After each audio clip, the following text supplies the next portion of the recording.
Welcome. From CNN Center in Atlanta, I'm Susan Rook. And I'm Jonathan Mann. Coming up on Newsnight, a military maneuver ends in a fiery disaster in Indiana. The president's health care plan is greeted with waves of criticism, and New York gets tough with its state prisoners. They must work for their keep. We begin tonight with a triumph over tragedy. A North Dakota teenager who had both arms severed in a farming accident says he's in good spirits, this despite the fact that he's facing years of rehabilitation. 18-year-old John Thompson is able to raise his arm slightly. He says it hurts a little, but not much. The high school senior says he's prepared for the 2 to 3 years of rehabilitation he now faces. He lost his arms in a tractor accident while loading grain. He ran to his house, used his mouth to open doors, picked up a pencil with his teeth, and used it to dial for help. Doctors reattached his arms during 6 hours of surgery. He's been moved, he says, by the outpouring of support.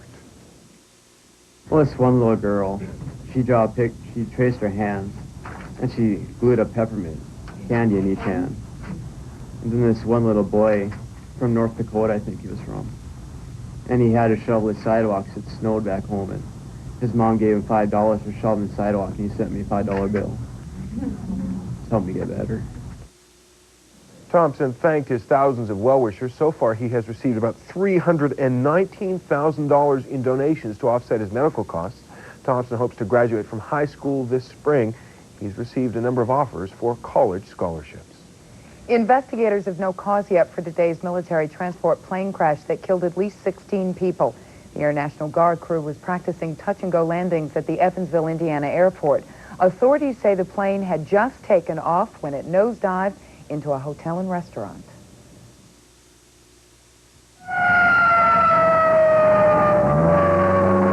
So it's devastating.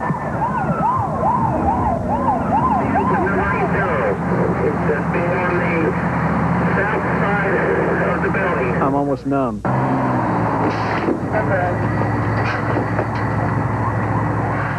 When I came here, I was moved to tears.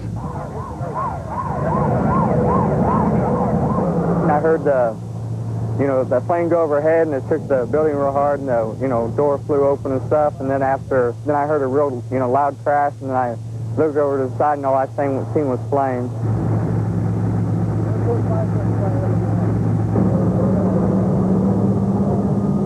All the engine were turning and everything, but he just kicked it like 90 degrees, and when he kicked it 90 degrees, he just went over, the nose went down, and he went down to the left, right down in behind the restaurant there. You guys need to run another pump in the front. You're going to have to call another truck in because we can't get anything out here. We'll have to get the witness testimonies, go through the wreckage, try to find the hints. It's a mystery. It'll take a while to unravel.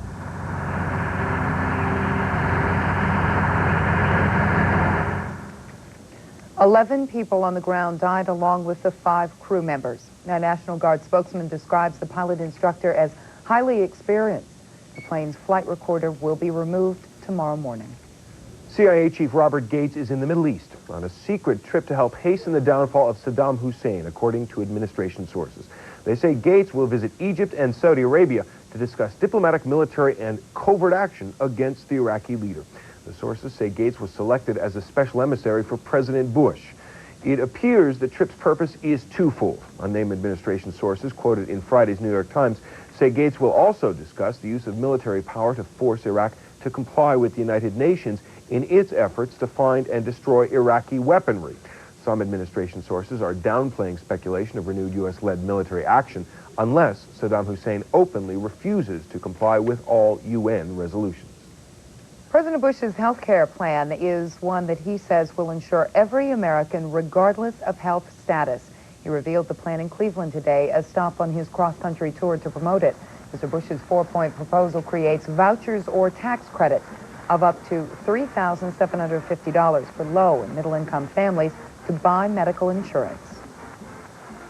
But cold statistics don't show us the worry that people feel. The all too familiar fear about what happens to their health care if they change jobs, or worse still, if they lose their jobs.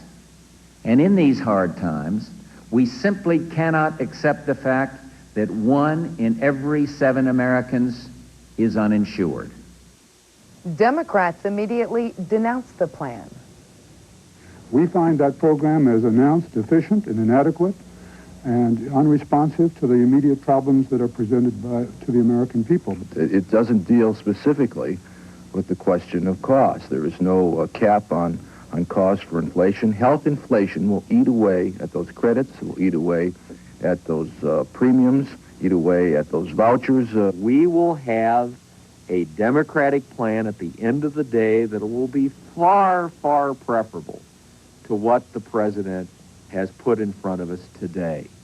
Several Democratic ideas are floating around. One requires employers to provide insurance for their workers or pay into a public fund. Another is a Canadian-style national health care system. President Bush says both are, quote, prescription for disaster. Democratic presidential frontrunner Bill Clinton is denying a report that he tried to avoid the Vietnam draft. The Wall Street Journal is reporting that Clinton avoided being called up during a crucial 2-month period by agreeing to join the ROTC. But Clinton never did join the Reserve Officer Program, and Clinton denies he pulled any strings to avoid the draft. We'll have an extensive report at the bottom of the hour on Inside Politics. Still to come on Newsnight, doing time no longer means killing time in some prisons. And as the beaches of San Diego are running afoul, California declares state of emergency. Details when Newsnight continues.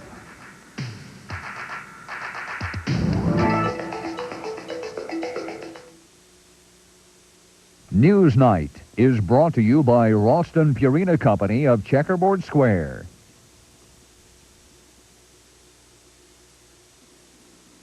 What's in your mouth? Nothing. I bet it's something mushy. Maybe. It's not Checkers, that mushy stuff, right? How do you know? No crunchy noises and no smiley face. Now Rice Chex has a crunchy new shape and a great crunchy taste. Okay, obliged. Here come the check. Now you're not Mr. Mushmouth. If you haven't tried the delicious taste of Chex cereal, you gotta check out Chex. Hollywood Pictures presents Sean Connery in an explosive adventure. I found a cure for the plague of the 20th century, and now I've lost. What? Haven't you ever lost anything? Now you have it, now you don't. From the director of Die Hard and The Hunt for Red October. We need help. Don't you presume to tell me how to follow up. He turned his back on civilization, only to discover he had the power to save it. Medicine Man, rated PG-13. Starts Friday, February 7th at a theater near you. It's not Waterford crystal or a Hasselblad lens. It's a headlamp. And if you think that's impressive, wait till you see what's attached.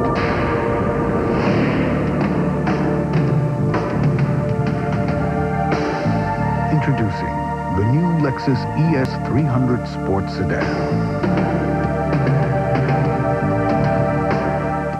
Stain-resistant rugs resist most stains, but some are irresistible. That's why there's Woolite Tough Stain Rug Cleaner. It's tough on stains, but safe even on stain-resistant rugs. Trust Woolite Tough Stain. Tomorrow night, one of the world's most sought-after leading men, award-winning actor Sean Connery. Meet him tomorrow night on Larry King Live, 9 Eastern, on CNN.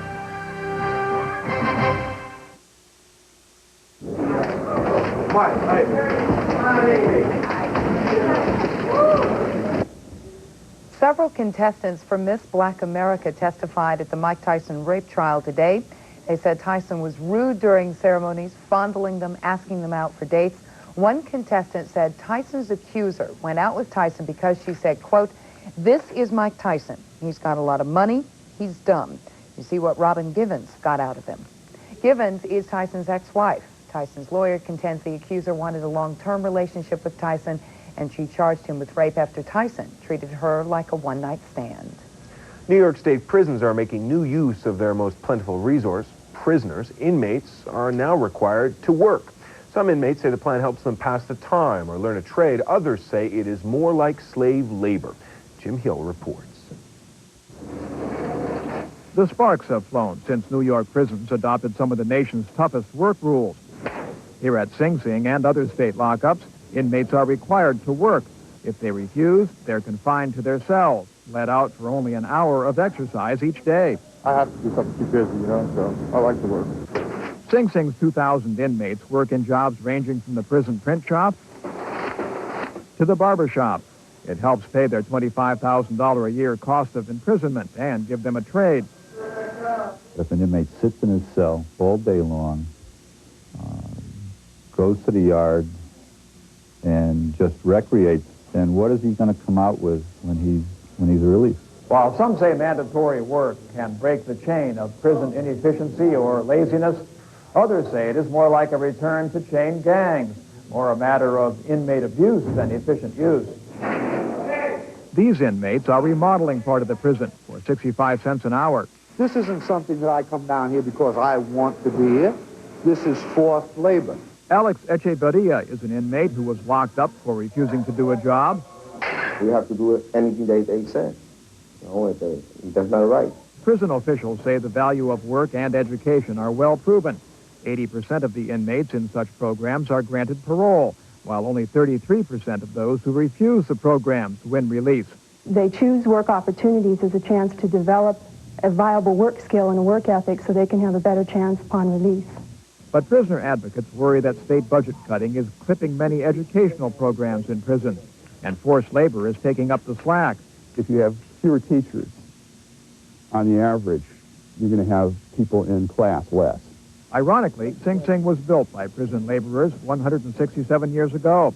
And now, modern prisoners are joining those first inmates who had to work before they could fly free again. Jim Hill for CNN, Sing Sing Prison, New York. The Food and Drug Administration faces a lawsuit because of its stand against silicone gel breast implants. A group of breast cancer patients and plastic surgeons sued the agency, saying it acted outside its authority, violated its own regulations, federal laws, and the Constitution, when it called for a voluntary moratorium on the implants last month. The group is asking a federal court to declare the temporary ban illegal. Detailed and diametrically opposed reports out of Kuwait about allegations Iraqi troops removed Kuwaiti babies from incubators. The human rights group disputes claims Iraqis killed hundreds of babies during the invasion. The Middle East Watch report concludes that after a 16-month investigation, there is no basis for the allegations. But the U.S. ambassador to Kuwait disagrees. Edward Ghanim reaffirms his report from earlier this week that the atrocities did in fact occur. Interest in the charges was renewed last month after it was learned an unidentified woman who testified last year about the alleged atrocities is really the daughter of Kuwait's ambassador to the U.S. Just ahead on CNN's Newsnight, unsettling charges about the agency that oversees the safety of our airlines.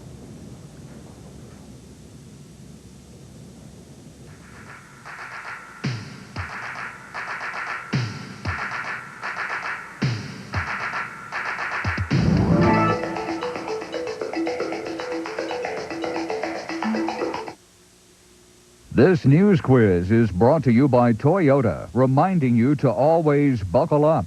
Do it for those who love you.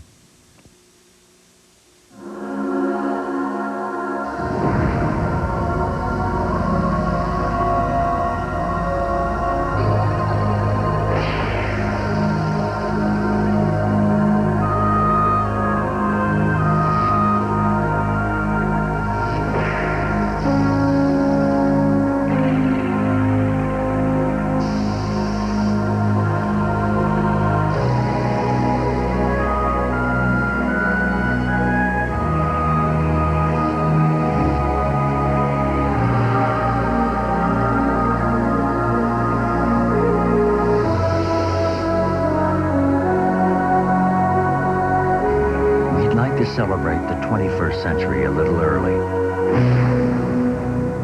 Introducing the all-new 1992 Toyota Camry. We just couldn't leave well enough alone.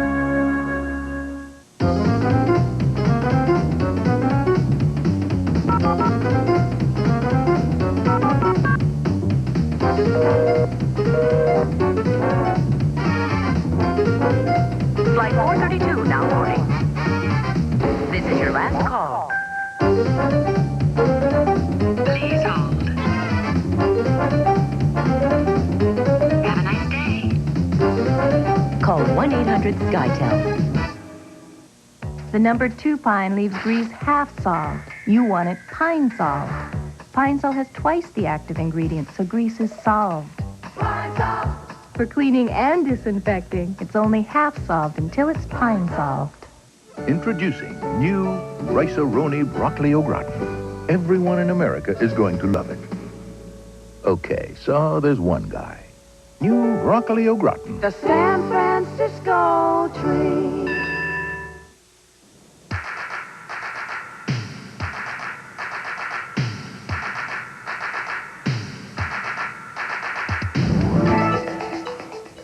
A government agency says federal inspectors could be putting airline passengers at risk. Congressional auditors told a House panel today that FAA investigators consistently fail to target airlines posing the greatest safety risk. They neglect to inspect some airlines at all and often fail to follow up to make sure problems they noticed are corrected. Auditors emphasize the airline system is safe, but say there are, quoting here, fundamental and deeply embedded problems needing greater vigilance. The U.S. has recorded its lowest ever infant mortality rate. The latest Centers for Disease Control figures show fewer than 10 out of every 1,000 babies born die before their first birthday. That places the U.S. in 24th place worldwide. But the rate for blacks is much worse. More than 18 black infants die out of every 1,000 born, as compared to just over 8 white infants. The CDC and children's advocates say prenatal care must be made available to more pregnant women to cut the death rate.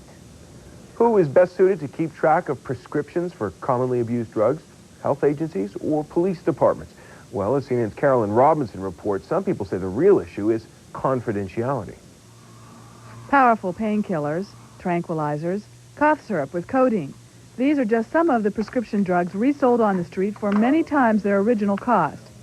Police in northern Ohio are using a fast, efficient, and controversial method to investigate prescription drug fraud. Every month, officers in 10 districts make the rounds of area pharmacies. They examine each prescription, looking for discrepancies on orders for controlled drugs that are commonly abused. Then they pool their findings into a central computer for analysis.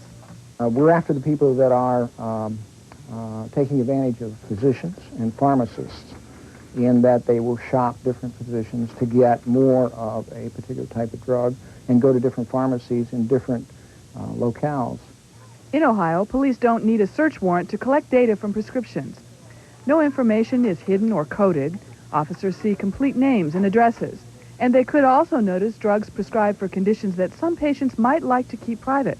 And I even had a couple of customers, when they found out about it, they didn't want to come into the pharmacy anymore. But after we allayed their fears and everything, they changed. A group of Ohio doctors are suing the police. Their case has reached the state Supreme Court. They say the state health board, not the police, should monitor prescriptions for controlled substances.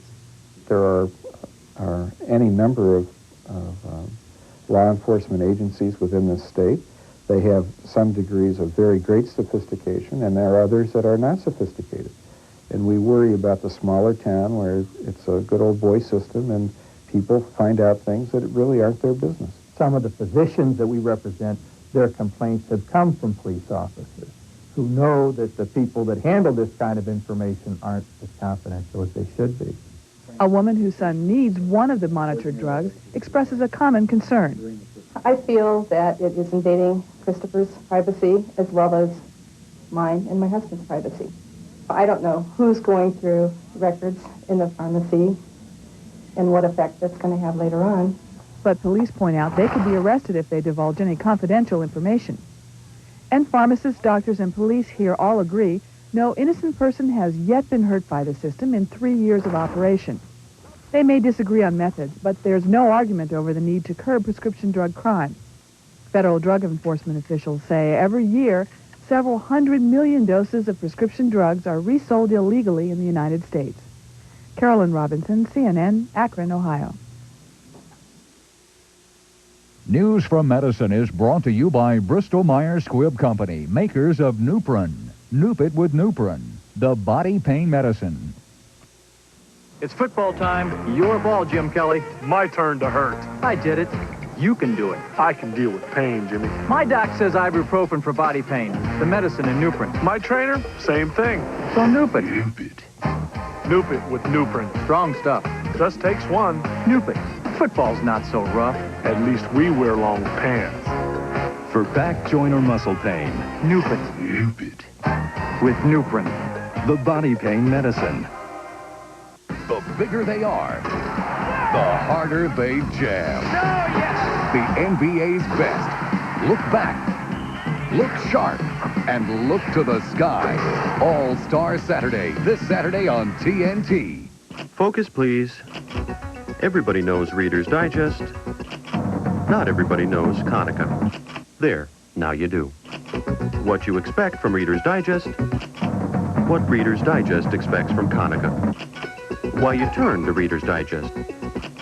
Why Reader's Digest turns to Konica. So if you know this company, you should know this company. Because Konica contributes to Reader's Digest. Pop quiz tomorrow. Investors, accept this giant 2,000-page reference as a gift. It brings you Value Line's new full-page research reports on 1,700 stocks and shows 100 top-ranked stocks for year-ahead price performance, plus 400 worst-ranked stocks to avoid now. And to stay ahead of the market, you'll receive 10 weeks of complete Value Line service, now only $55.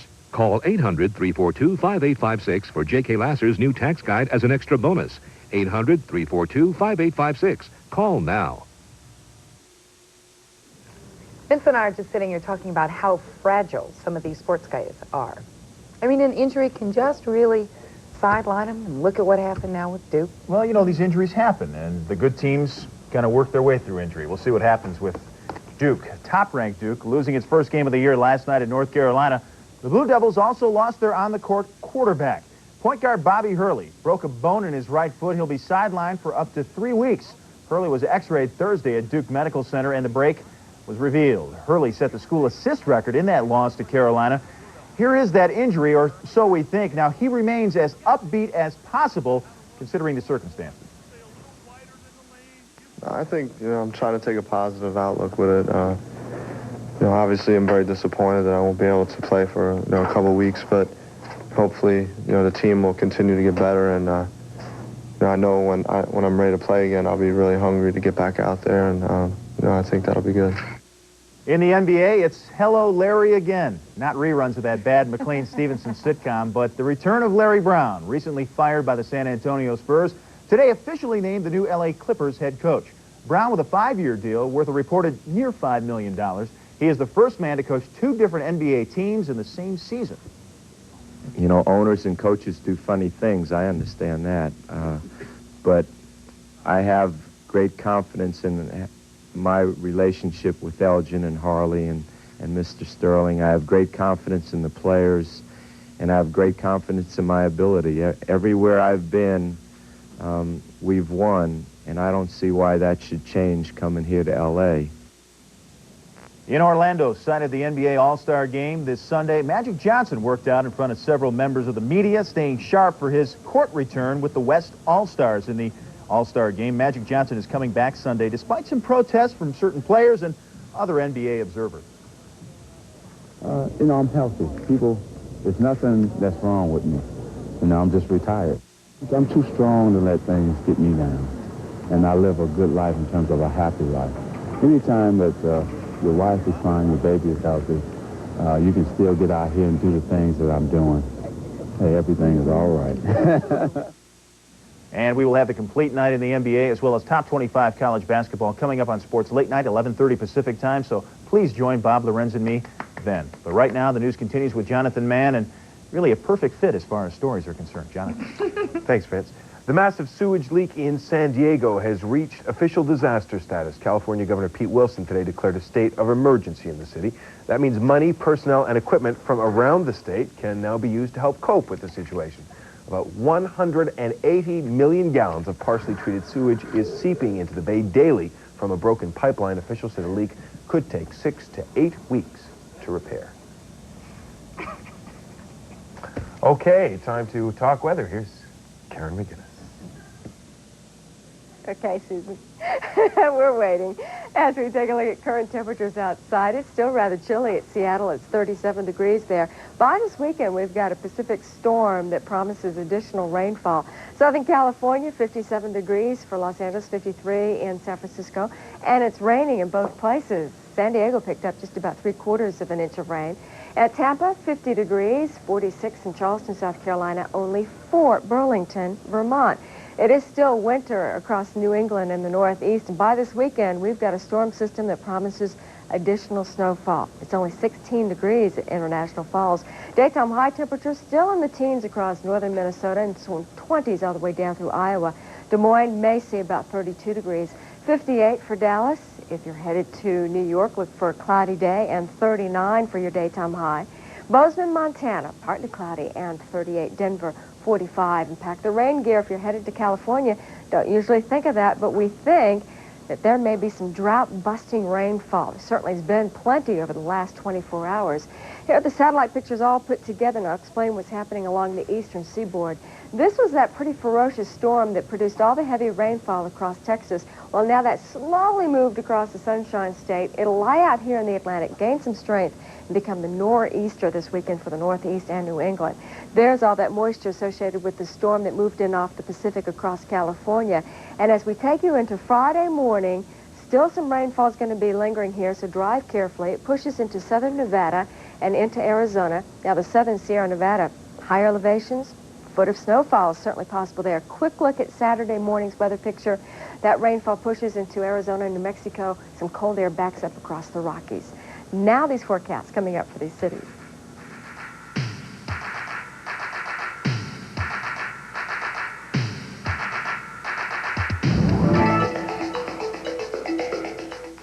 Now CNN's Newsnight continues with Jonathan. Thanks, Karen. An artifact of the Cold War has been excavated for the Smithsonian. Straight out of the days of duck and cover, this bomb shelter was buried in Tim Howie's front yard for 37 years. When the Berlin Wall fell, Howie was inspired to call the Smithsonian and offer the shelter. In the 50s, many U.S. families built shelters they hoped would shield them from Soviet bombs. One woman who remembers seeing the shelter being built said, "It looks a lot smaller now." So does the world. And it's wonderful to see that going into a museum. That's where those kinds of things belong, for sure. Right. That's it for Newsnight. I'm Jonathan Mann. And I'm Susan Rook. Stay tuned. Inside Politics 92 is next.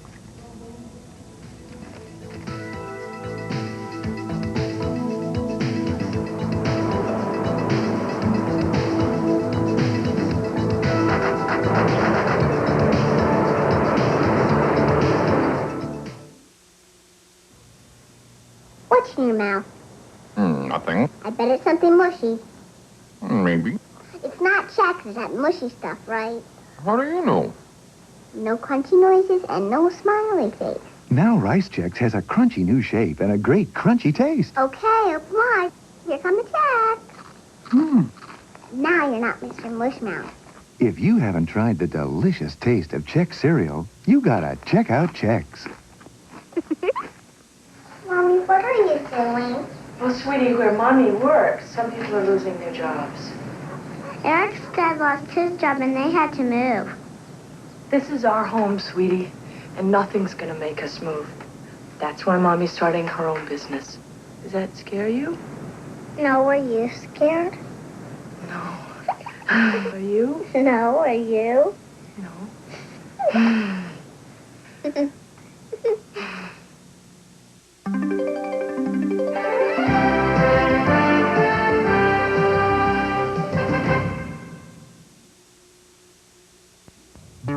No matter what you drive, large or small, foreign or domestic, when you have drivetrain problems, there's one place you can always count on for fast, fair, reliable repair work. Mitchell Transmission, family owned and operated by 3 generations of Mitchells since 1945. For free road testing, minor repairs, and in most cases, one-day service. See Mitchell Transmission magicians, the people with the magic touch, the kind of people you can trust. Here's who can. The Crescent Man can. At Crescent, our people make the difference. Friendly professionals ready to help you find the right car, truck, or van at the right price. and provide reliable, convenient service after the sale. Crescent Chevrolet GL. Downtown for 60 years. Friendly Crescent Chevrolet.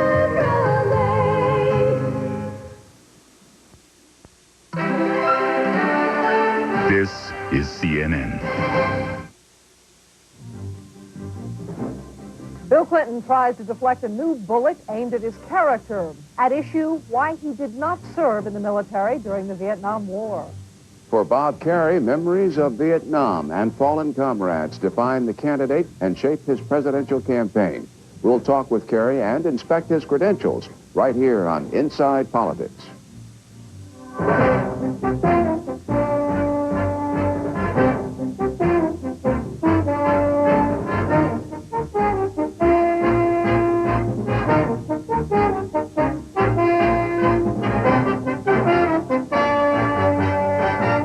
This is Inside Politics 92 with Bernard Shaw in Washington and Catherine Crier at the CNN Center in Atlanta. We begin IP 92 with a look at the latest news from the campaign trail. With that update, here's Susan Rook. Tonight we have the results of the first CNN USA Today Gallup tracking poll of New Hampshire voters. The survey will be conducted every day until the New Hampshire primary. That, of course, February 18th. Today's numbers are the result of polling done over the last 3 days. Republicans were asked who they would choose if they had to vote today. 62% preferred the incumbent, President Bush. Pat Buchanan got 30%. Of the Bush supporters, 81% were firmly behind him. But of those who would vote for Patrick Buchanan, 74% say theirs is merely a vote against President Bush. As for the Democrats, Arkansas Governor Bill Clinton is a frontrunner with 37%. Former Senator Paul Tsongas is in second place with 24%. The other Democratic candidates are far behind. The Democratic voters were asked if they were satisfied with the field. 48% said they are, but of the 48% who aren't, 19% would like to see New York Governor Mario Cuomo in the race. And the infidelity controversy surrounding Bill Clinton is having little effect on how New Hampshire Democrats will vote. 78% feel that way. Well, Governor Clinton may be back on top in the polls, but it remains to be seen what effect the latest controversy over his past will have. As CNN's Candy Crowley reports, accusations are flying that Clinton was a draft dodger. As the Vietnam War raged in the late 1960s, Bill Clinton, a dove on the war, was draft age. He was never called up and never served in the military. It was just a fluke that I wasn't called. I think what the American people want to know is, did I comply with the law? Was I eligible? And the reason I wasn't called was due to events totally beyond my control. But Thursday's Wall Street Journal tells a different story. The 84-year-old executive secretary at the Little Rock Draft Board told the paper that back then Clinton said he was too well educated to go, that he would pull every string he could think of. You know, I was just a 21-year-old kid who was a son of a service manager at a parts manager of a Buick agency. I didn't have any kind of influence or anything like that, and never would have done anything like that. An Army colonel with the ROTC in Arkansas told the Journal that Clinton reneged on an agreement to join ROTC. Clinton, according to Colonel Eugene Holmes, was able to manipulate things so he didn't have to go in. On the other hand, just last year, one of Arkansas's top political reporters spoke to Colonel Holmes and got an entirely different story. In my notes, he says a lot of guys changed their minds about going into ROTC, and it was no big deal. And just in general, had absolutely no criticism to offer of the government. In fact, Clinton was classified 1A, eligible to be drafted for about a month in late 1969. Then a lottery system was enacted, and the governor drew a number high enough never to be called. The truth is, I felt badly about having a 4-year deferment. I didn't think it was appropriate, and so I just said, put me back in the draft. There is no evidence Clinton did anything illegal. Politically, its impact is uncertain. Not at all. The military record doesn't matter. I had 11 years in the military. You didn't serve, I wouldn't vote for you. I wouldn't vote for him based on the fact they had military service or not, because you have to vote. I'm going to vote on the economy. And Clinton is not the only Democratic presidential hopeful without a military record. Neither Jerry Brown, deferred because he was a student, nor Paul Tsongas, who was in the Peace Corps, served. Tom Harkin was a Navy man during Vietnam who flew jets in and out of Japan. I think it's going to hurt him. As I said, I grew up in a community and in a family where it was never questioned that that you had served your country. Wasn't even talked about. In my family and in my community and in my American Legion Club, you served your country. You did not shirk your responsibility. Bob Kerrey, a Medal of Honor winner, served in Vietnam and lost a leg as the result of a grenade explosion. I don't hold that against him by any means at all. War was highly unpopular at that time, and particularly by the time he had gone to college and learned a bit more about what was going on over there. Though the facts remain jumbled, the 1992 news about Clinton's 1969 draft status is that it has, for the moment, distracted his campaign. The good news for the governor is that this microscopic view of his life is in many ways the price of being a front-runner. Candy Crowley, CNN, Manchester, New Hampshire. I'm Susan Rook at CNN Center in Atlanta. Now back to Bernie Shaw for a look at what's ahead on Inside Politics. The man behind the war medal, the person beyond the politics. Up next on Inside Politics 92, insight and an interview with presidential contender Bob Kerrey. Bob Kerrey.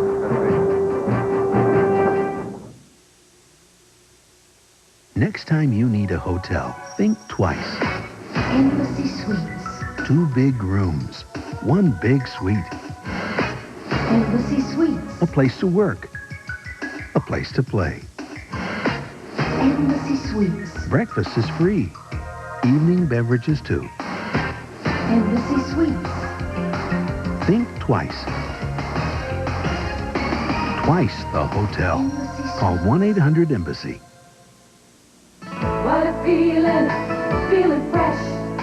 What a feeling, feeling close. A stronger hold with Fix-A-Dent Fresh. Fix-A-Dent Fresh has spring water freshness for a crisp, clean feeling, and it holds stronger than any other cream adhesive.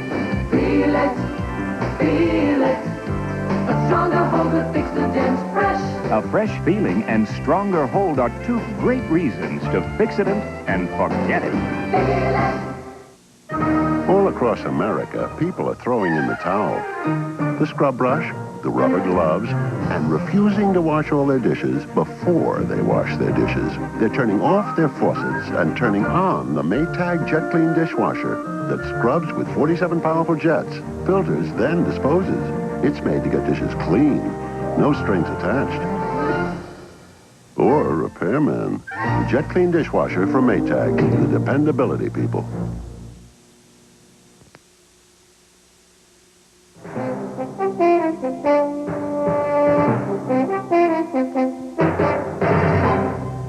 Some might argue Bob Kerrey's biography is his strongest political suit. Vietnam veteran, Medal of Honor winner, amputee, successful businessman. The senator and his handlers often tout the key points of his life, and yet many still see Kerrey as an enigma, a man marching to a different drummer who tends to play offbeat. A portrait of this presidential hopeful from CNN Special Assignment correspondent Ken Bodie.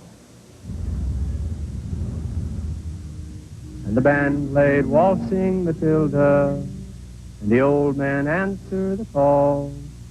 Year by year, the numbers get fewer. It is as if he is looking for lost friends among the fallen. Waltzing Matilda, waltzing Matilda. The band warms up, and for a moment he's alone with his thoughts. Baltimore on Veterans Day, 1991. Earlier amongst the headstones, I thought the most difficult thing that we have to do on a Veterans Day is to set aside whatever it is that we're doing in our lives to make the effort to remember. Even as he runs for president, Bob Kerrey remembers. It happened 25 years ago, halfway around the world, in a place called Vietnam. A shadowy figure tossed a grenade at his feet. The explosion changed Bob Kerrey's life. Just, right off, and I had gone down in a firing position. It was very rocky. And we, by the way, had taken our shoes and boots and socks off in order to move quiet, and that was probably one of the reasons the damage was as serious as it was. And the blast just sheared, caught and sheared the leg pretty serious.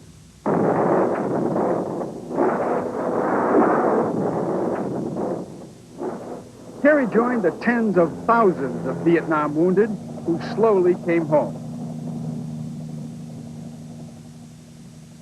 He came home to the Philadelphia Naval Hospital with gangrene in his wounded leg and facing a certain amputation. When I came out in the recovery room, the question that I want to know is how much did they cut off? So my poor mother and father huddled up against the wall together. I made my mother come over and say, how much is left? And she looked at me and she said, there's a lot left. And she was talking about here, not here. Bob Kerrey grew up in Lincoln in a large family commonly likened to television's Brady Bunch. He's the divorced father of 2 children. In the service, he was a lieutenant.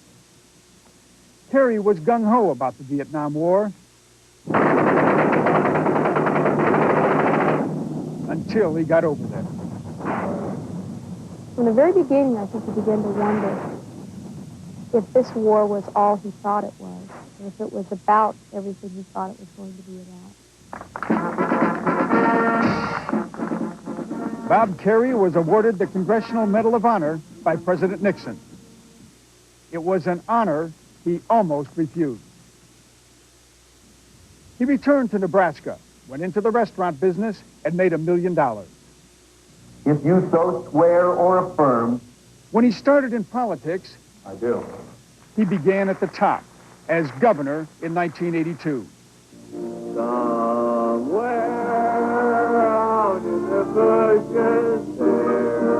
He brought youth and glamour to the job. He ran marathons on his prosthesis. Had a celebrated romance with movie star Deborah Winger and a love affair with his home state. Nebraska just decided it wanted to do something fun and exciting and spontaneous and glamorous, and it did it.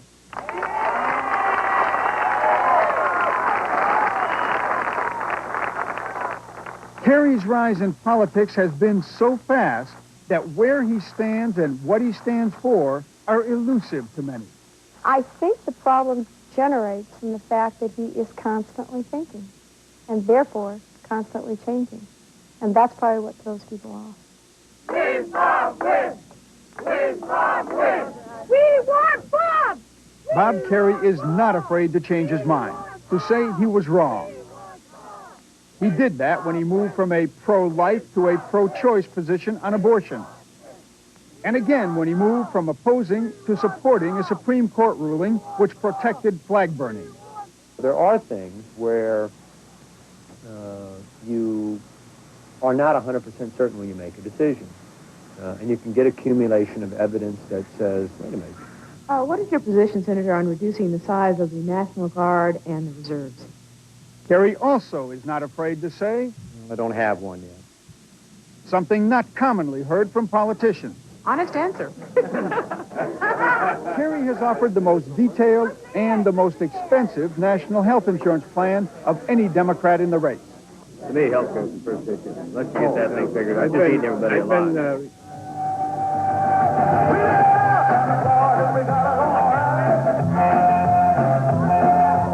And though he now acknowledges it was a success, cheer up. Bob Kerrey originally opposed the war in the Persian Gulf.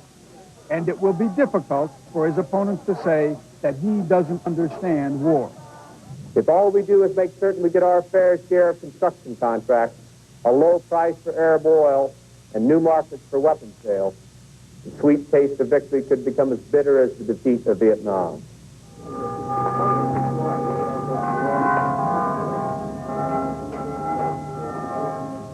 Wherever he goes, he carries his Vietnam experience deep within him. That experience was with him in 1988 at a victory rally when he celebrated winning his Senate seat by singing a song. For 10 weary weeks I kept myself alive, while around me the corpses piled higher. Then a big turkey shell knocked me ass over head. And when I awoke in my hospital bed, I saw what it's done, and I wished I were dead. Never knew there were worse things than dying. And the band played Waltzing Matilda, It is a song of war, seen through the eyes of an Australian soldier who lost his legs during World War I. All over again. And the band played Waltzing Matilda, and the old man answered the call. His biography is compelling. He runs appealingly against the grain of the standard package politician. But the changeability you saw in Kerry and the sometimes incomplete grasp of issues leaves the impression of an unfinished public man, perhaps unready for the challenges of the presidency. Ken Bodie, CNN, Special Assignment. And joining us now from Manchester, New Hampshire, Bob Kerrey. Senator, in these hard times, voters know George Bush is a millionaire. They know you are a millionaire. What's the difference? Well, the difference is I started with nothing. I know what it's like, particularly as a small business person, to have to sign notes and create jobs. I mean, I know what it's like to sit out there as a business person, to have a bank in New Hampshire call your loan because the federal government is requiring capital to be at a certain level. I mean, I know what it's like to be regulated as a small business person, and I know what it's like in current times to try to create jobs. So you're a poor man's rich man?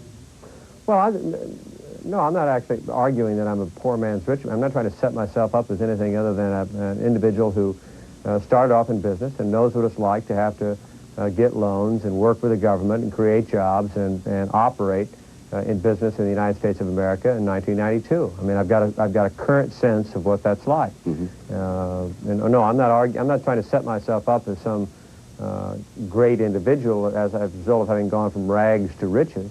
I had a tremendous opportunity that was there, by the way, Bernie, because my parents invested in the interstate highway system, because they had almost no concern for their own lives and much more concern for their own children.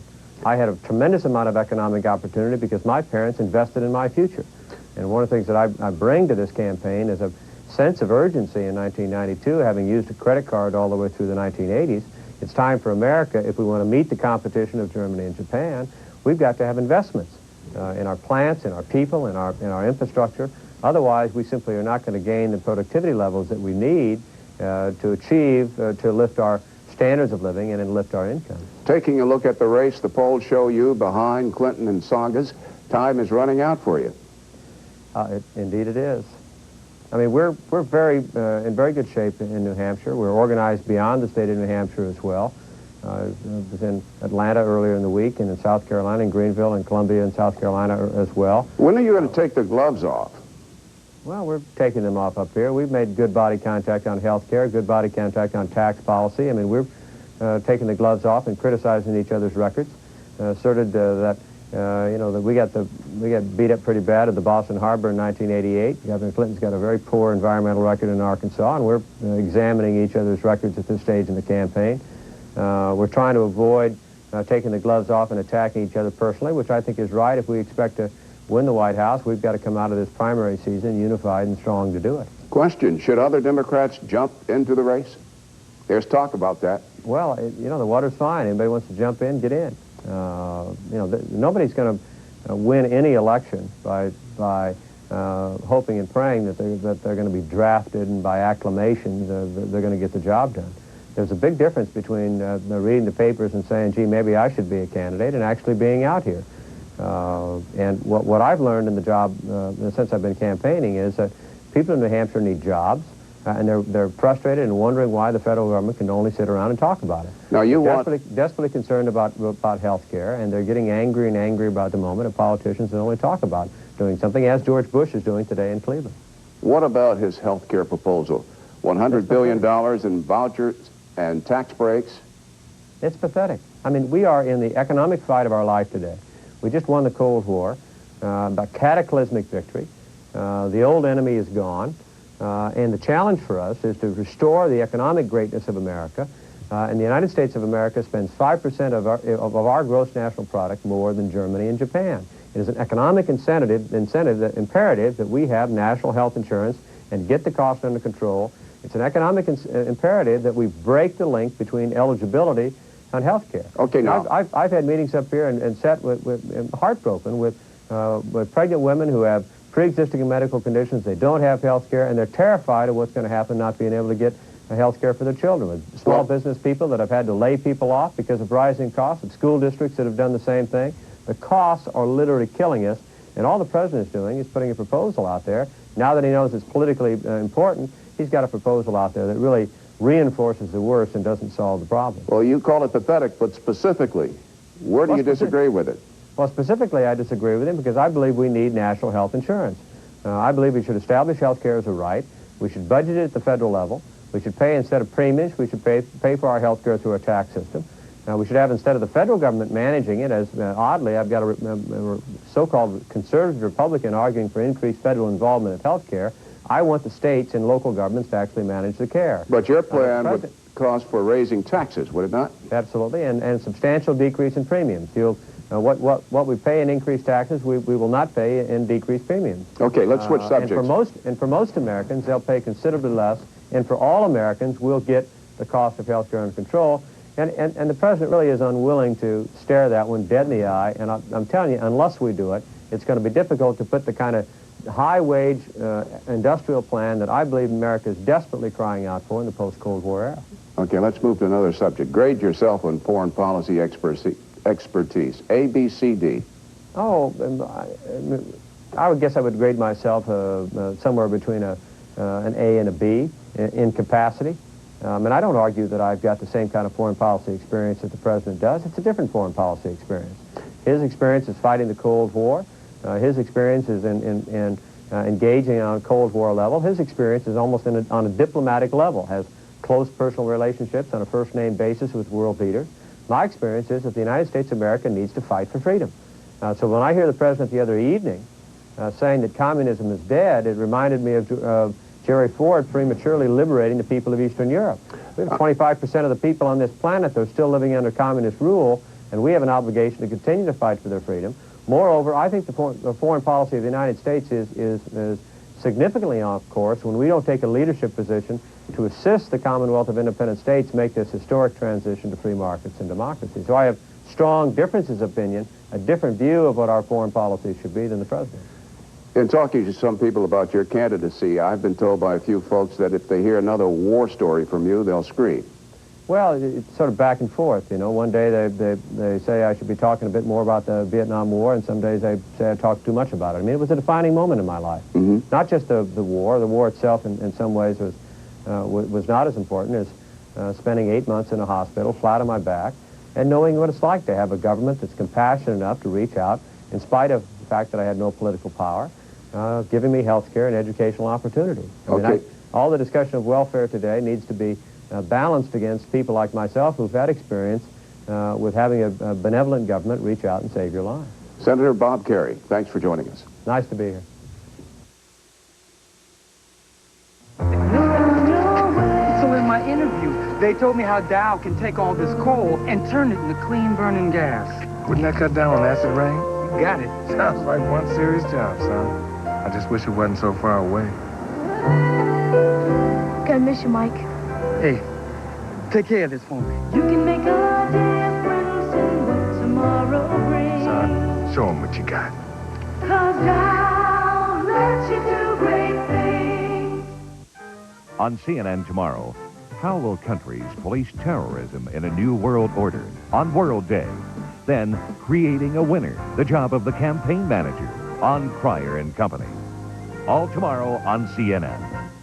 American Express now gives you an easy way to apply for membership. All you have to do is call. Can I apply for the card over the phone? Yes, you can. All I'll need is some information. Great. For those who qualify, the card comes with a world of privileges. Privileges that give you an extra measure of financial flexibility. Do you like it? I love it. Then we'll take it. Privileges that extend the free repair period offered under most manufacturers' warranties. Privileges that include help when you need it. American Express, I lost my wallet, my cash, and all my cards. We can have another card for you by tomorrow. American Express? To apply, simply call 1-800-THE-CARD. We'll take your application over the phone and start processing it right away. That was so easy. Thank you. And thank you for calling American Express. On the card, sir? No need to wrap it. Membership has its privileges, so call 1-800-THE-CARD now.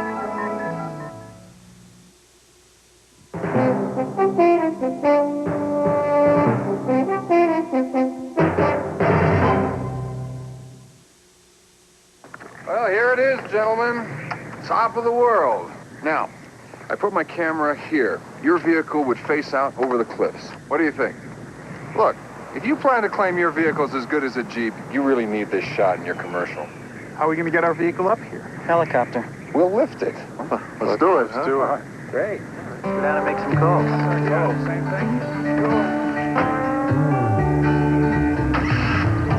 It's going to be a great commercial. The purpose of life? I really couldn't tell you. I'm just kind of living it to live, I guess. I'm here. I'm not sure there is a purpose to life. You tell me. Answers to your questions about life's purpose are now available on this video cassette titled Our Heavenly Father's Plan. It's a free gift from the Church of Jesus Christ of Latter-day Saints at no obligation when you call 1-800-245-9995. The inspiring music and messages on this video can bring a greater sense of purpose to your life. You'll understand more than ever why you're here on Earth and what comes after this life. What is the purpose of life? I've been trying to figure that out all my life. Call this toll-free number and discover the truths you may be missing. There are answers. There is a purpose for you. Our Heavenly Father wants you to understand it, to know you are not alone. Phone now for your free copy of Our Heavenly Father's Plan. 1-800-245-9995. Now on video cassette. This Valentine's Day, give the one you love a kiss they'll never forget. A kiss was still a kiss. Kisses with Lauren Bacall. Available at Blockbuster Video.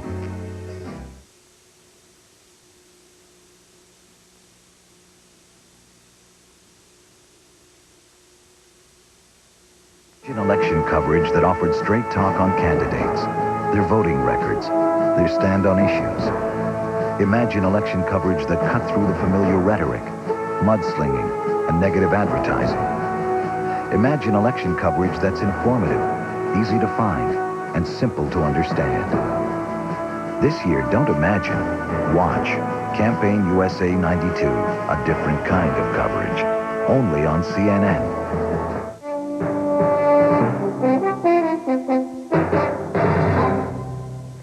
Clear whether Ronald Reagan thinks it's a great gift or if he'd rather have gotten a new tie. But today on his 81st birthday, Reagan's daughter Maureen announced she's a GOP candidate for a new congressional seat in Southern California. Paul Tsongas reopened his Des Moines, Iowa campaign headquarters today. It's been closed for months. Tsongas says he owes some Iowa friends a favor because they have been helpful to him since the very beginning of his campaign. The Iowa caucuses are a lot less attractive this year because candidate Tom Harkin is one of the state's U.S. senators. The Iowa caucuses are next Monday. Tomorrow, we turn our eyes to the Hawkeye State. Join us for a preview of the Iowa caucuses on tomorrow's edition of Inside Politics. That's it for Inside Politics 92. I'm Bernard Shaw in Washington. And I'm Catherine Crier in Atlanta. Thanks so much for watching.